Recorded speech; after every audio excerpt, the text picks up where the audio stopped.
Iqumrhu elikhusela amabandla ezenkolo eMzantsi Afrika, iSouth African Church Defenders ngesirhanuka, libambe intlanganiso kwisithili seKrisani eLife of Worship Church kuKomani namhlanje.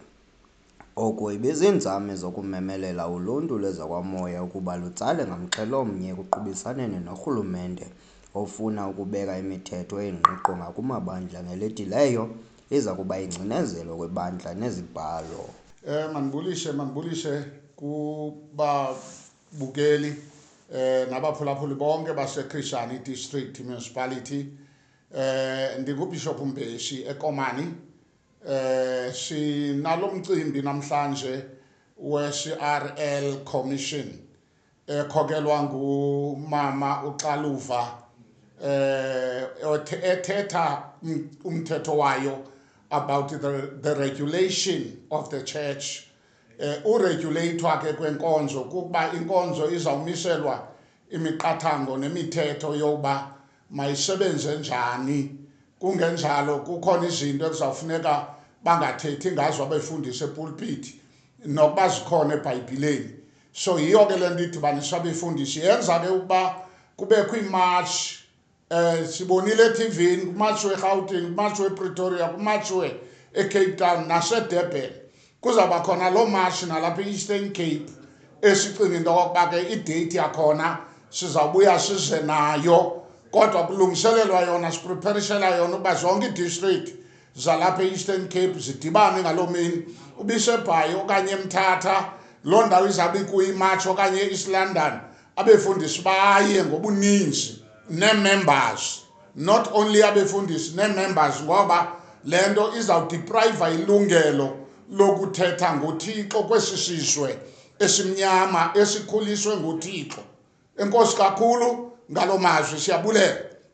Uqinisekile wonke umntu ke uyawuyicinga into yoba xa kunoze kuthiwe akuthandazwa eMzantsi Afrika ivaliwe icawe, ilizwe lethu kungaba mnyama kube njani ngoku abantu babulalana kangaka, kureyishwa kangaka abantu, still kuthiwe inkonzo mayingabikho. Siyabulela kakhulu ke ngaloo mazwi oba inkxaso sawuyifumana, sinethemba lokuba abantu bonke bakuthi rally behind le initiative. Mandizibuzele ke kwiphondo leMpuma Koloni.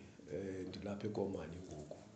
NdinguBishop uMandla Makhubalo ome njenge-coordinator ye-South African Church Defenders, but ndime eprovinsini. Ndibulela ke neVukani Community Radio ngoba ibe phakathi kwethu. Ndilapha eKomani ndizomisela, ndizocacisa, ndizo-invite bonke abefundisi, the church leaders, ukuba masihlanganeni. Into esihlanganisayo sihlanganiswa into yoba kukho into ethi inkonzo mayiregulate. And i-CRL umbutho lo okhokhelwa nguMamuthoko Xaluva. Now sithi ke ngokuthina asikwazi ukuba ngaba singakhokhelwa ngurhulumente sibe selulawulweni njengecawe. Icawe ngokomthetho ilawulwa nguThixo. Sinochairperson wethu ke uMama Mkhuba opha kwa-national, unguye odrayiva le nto lenqwelo siyikhweleyo. Now thina apha eprovinsini ke sonyulwe sayitask team ephantsi kwe-South African Church Defenders ukuze sizame uorganize, sizoorganize kangangoko sinako ekubeni siqokelelane sisithi masikhawulezeni ngoba le nto seyisenzeka.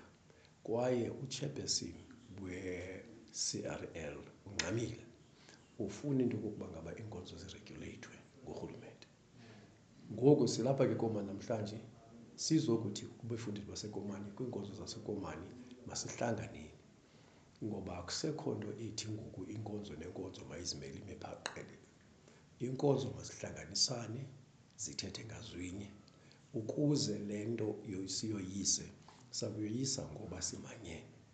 Asinankonzo kitheni, sinenkonzo yonke ekhona eQueenstown nakwingingqi ezingqonge iKomani. Ekubeni masizeni sihlanganeni sizoba nematshi enkulu kule province sikuyo.